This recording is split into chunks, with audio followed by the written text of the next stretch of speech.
네, 시장의 돋보기 딱 떼고 밀착 분석하는 집중 조명 이어갑니다. AR인베스트 오현진 팀장 함께합니다. 어서 오세요. 네, 안녕하세요. 네. 9월의 첫 주 국내 증시를 둘러싸고 있는 일단 글로벌 증시는 뭐 여러 가지 혼조세를 나타내고 있는 상황이죠. 시장에 영향을 주는 변수도 뭐 다양하겠지만 복잡할수록 상황을 또 단순하게 바라볼 필요도 있어 보입니다. 간밤 뉴욕 증시에서도 확인을 하신 것처럼 종목별로 차별화가 굉장히 극명하게 나왔습니다.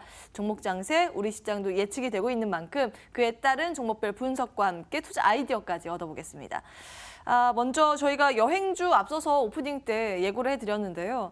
최근 여행주가 그동안 뭐 흐름이 좋진 않았는데 어제 또 들썩이는 움직임이 나타나서요.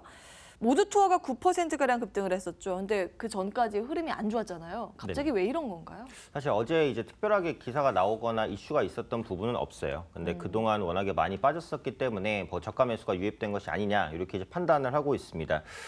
사실 이제 하나투어나 모두투어는 모두 그 8월 부분은 실적이 별로 좋지는 않았습니다. 그래서 여행 상품 판매 증가율을 보면 각각 1.4%, 4.8% 역성장을 보였습니다. 뭐 역성장을 보인 이유는 여러 가지가 있을 것 같은데 일단 국제 유가가 8월 중순을 저점으로 해서 반등하고 있다 보니까 비용 증가에 대한 부담도 있었고요. 또 내부적으로는 폭염이라든지 이제 폭우 등으로 인해서 외출을 꺼리게 하는 그런 심리가 어느 정도 형성이 됐고 또 대외적으로는 일본에도 좀 자연재해가 좀 심했거든요. 그러다 보니까 가장 많이 방문하는 국가인 일본 여행 상품 판매 증가율이 크게 꺾였습니다. 그래서 이런 부분들이 8월 실적 부진을 불렀다라고 보시면 될 것 같고요. 다만 이제 8월 달에는 그 여행 그 휴가철이 좀 껴있었기 때문에 장거리 여행인 유럽 여행만 한 두 자릿수대 증가세를 보였습니다. 그래서 이 부분이 실적 하방을 어느 정도 좀 방어해 줄 수 있는 요인이 아닐까 이렇게 판단을 하고 있고요. 지금 증권가에서는 그 여행주의 그 실적 개선 시기를 11월 이후로 보고 있습니다. 왜냐하면 12월이 그 7, 8월 다음으로 여행주의 성수기거든요. 그러니까 겨울방학이 있기 때문에 그렇습니다. 그런데 11월까지는 아직 좀 많이 남았잖아요. 그러다 보니까 당분간은 실적에 대한 얘기가 나오기가 조금 어렵다 이렇게 봐주시는 게 맞을 것 같고요. 그래도 아까 말씀드린 대로 낙폭이 좀 컸었죠. 그러다 보니까 평균 PER이 원래 여행업체가 한 30배 정도 평가받는데 최근에 20배까지 떨어졌어요. 그래서 그런 부분에 의해서 그냥 단기적인 수급이 유입된 것, 뭐 이 정도 이상으로 현재 여행주의 반등을 바라보기는 좀 어렵다 판단하고 있습니다.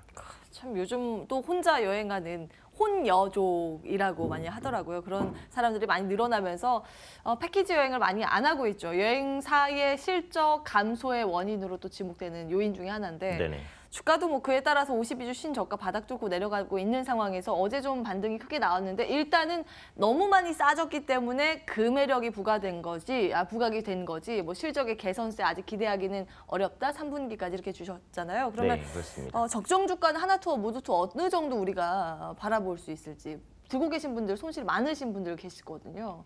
이게 지금 가격만 따지면은 사실 역사적으로 판단했을 때는 더 올라가야 되는 게 맞죠. 근데 주식이라는 게 어쨌든 미래의 기대감을 먹는 종목인데 미래의 기대감이 생기기까지 시간이 좀 많이 걸린다라는 거죠. 그래서 절대적인 가치로 따졌을 때 하나투어는 사실 한 8만 원 정도까지는 올라오는 게 맞기는 합니다. 근데 지금 아까도 말씀드렸던 여러 가지 요건들로 인해서 여기까지 반등하는 것도 좀 오래 걸릴 것 같아요. 그래서 1, 2개월 정도 가져가실 분들이 아니시라면 그냥 교체하시는 관점이 조금 더 낮고 그래도 몇 개월 정도를 더 가져가겠다라고 하시면 8만 원대까지 회복을 보시면 좋을 것 같고요. 모두투어 같은 경우는 실적에 대한 상황이 하나투어보다 조금 더 안 좋다라고 봅니다. 아무래도 2위 여행사기 때문에 상대적으로 패키지 여행 판매가 좀 더 빨리 살아나기가 어려울 수 있다라고 보거든요. 그런 만큼 이 종목 같은 경우 기술적으로 잡아봤을 때 한 26,000원 정도 선까지 1차적으로 노려보는데 이것도 역시 시간이 좀 오래 걸릴 수는 있겠다 말씀드리겠습니다. 역시나 뭐 실적 성장 없이 기술적 반등에는 한계가 있는 법이겠죠. 뭐 겨울 여행 어떻게 그때 성수기 시즌을 잘 받아서 될 수 있을런지 그때까지 좀 보수적인 관점 말씀해 주셨으니까요. 내용 참고해 보시기 바라겠습니다. 여행주 먼저 들여다봤습니다. 저희가 오프닝 때 사실 제가 자막을 보고 전기 자전거 보고 전기 자동차 잘못 나온 거 아닌가 저는 그렇게 싶었거든요. 네네. 근데 다시 보니까 종목 보니까 전기 자전거가 맞네요. 이 종목이 어제 뭐 급등하긴 했는데 저는 전기 자전거라고 팔리긴 팔리나요? 이거 어떤 테마인가요? 네, 사실 제가 이제 이런 생각도 가지고 있어요. 그러니까 요즘에 그 2차 전지나 전기차 관련주가 정말 좋아요. 그러다 보니까 이제 어제 같은 경우에도 강세를 보였고 아마 이 방송에서도 많이 이제 언급이 됐었을 테마인데 그런 부분들이 전기 자전거에도 미치는 게 아닌가 이런 생각은 있습니다. 물론 두 개의 연관성은 크게는 없어요. 테마 근데 확장. 그렇죠, 그렇죠. 그러니까 지금 시장이 순환매라는 것을 이제 생각을 해 보신다면 전기차가 이렇게 뜨는데 전기 관련된 뭐 다른 것이 없을까 하다가 전기 자전거로 어제 또 수급이 잠깐 유입된 게 아닌가 이런 생각을 제 개인적으로 일단은 가지고 있고요.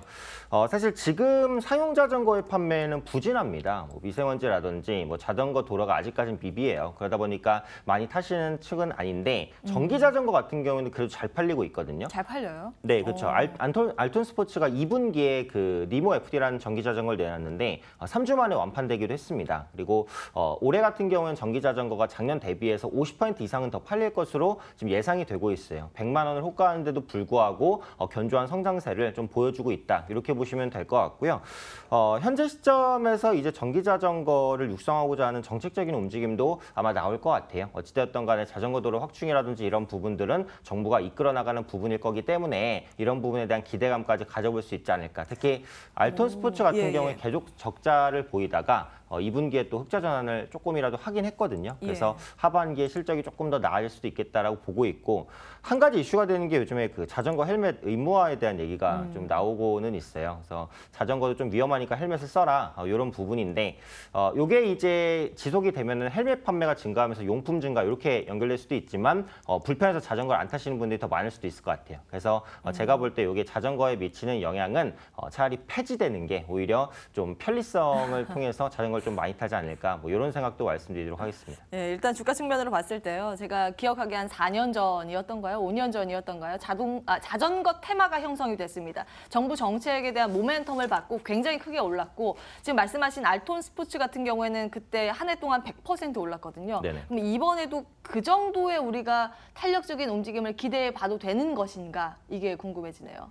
그렇지는 않죠. 이게 이제 학습 효과입니다. 어차피 자전거주가 정부 정책으로 인해서 단기간에 올랐었다라는 것을 모르시는 분은 없거든요. 그래서 궁극적으로는 업황이 살아나야 우상향을 보일 것으로 예상이 돼요. 근데 어찌되었던 폭염도 지나갔고 전기 자전거의 판매도 지금보다 회복될 것이고 자전거주가 워낙에 많이 빠졌었고 지금이 순환매 장세고 이런 것들을 생각해 보면 현재 위치에서 자전거주는 단기 트레이딩 정도는 보실 수 있지 않을까 싶고 만약에 접근을 하신다면 어제 이제 단기적인 노이즈가 있었던 알톤 스포츠보다는 삼천리 자전거가 당연히 조금 더 유리한 접근이 되겠다라고 보셔야 될 것 같습니다. 어쨌든 지금은 테마성 움직임, 큰 폭의 상승세가 단기적으로 나온다면 그만큼의 변동성을 안고 있는 것이기 때문에 기술적인 대응 영역이라는 부분으로 정리를 해보겠습니다. 알톤 스포츠를 비롯한 전기 자전거 테마주 살펴봤습니다. 오늘장 전략과 함께 오늘장 유망주까지 들여다봐야 되는데 시간이 많이 없어서요. 한 번에 짚어주시죠. 네, 일단은 코스닥 시장이 3주간 조정이 없었어요. 그러다 보니까 한 번 정도는 좀 쉬어갈 수 있지 않을까 싶습니다. 특히 830포인트가 굉장히 강력한 저항입니다. 간밤에 미증시도 흘렸기 때문에 이번 주 후반 혹은 다음 주 초까지는 약간 눌릴 수 있겠다는 생각을 하셔야 될 것 같고요. 예. 한 가지 변수가 그 미국과 캐나다의 나프타 협상이죠. 여전히 노이즈가 있기 때문에 이 부분이 잘 넘어가는지 이 부분도 체크해 보실 부분이다라고 보고 있고 관심 있게 보셔야 될 섹터는 IT 부품주라고 생각합니다. 최근에 IT 대형주가 올라오면서 저평가된 IT 부품주들이 다시 한번 올라올 수 있고 하반기 플래그십 스마트폰들이 많이 나오죠. 그래서 그런 관점에서 관심주를 제가 BH로 한번 설정을 했습니다. 그래서 IT 부품인 FPCB 생산업체인데 다음 주에 신규 아이폰 3종 공개될 것 같아요. 그래서 관련해서 부품을 공급하고 있으니까 지금 한번 관심 있게 볼 시기다 이렇게 판단을 하고 있고 스마트폰의 OLED 패널에 대한 채용 비중도 늘어납니다. 그래서 아이폰이 계속해서 OLED 패널에 대한 채용을 늘어날 것으로 보이고 OLED 부품도 BH가 공급을 하고 있거든요. 그래서 다방면에서 수혜를 받을 수 있는 종목이고요. 외국인 투자자의 수급도 좋습니다. 가격 전략을 잠깐 보시면 지금 단기적으로 이평선을 좀 돌렸어요. 외국인 수급 계속해서 꾸준하게 유입되고 있고 저점을 조금씩 높이면서 상승 추세 전환을 시도하고 있습니다. 매수가는 25,200원에서 25,700원 정도 잡아보시면 좋겠고요. 목표가는 27,500원, 손절가 23,500원 설정해 보도록 하겠습니다. 네, 이슈 있는 종목 들고 오셨네요. 아이폰 신제품에 대한 기대감, BH까지 확인해봤습니다. AR인베스트 오현진 팀장과 함께했고요. 마켓워치도 여기에서 정리하겠습니다. 지금까지 시청해주신 여러분 고맙습니다.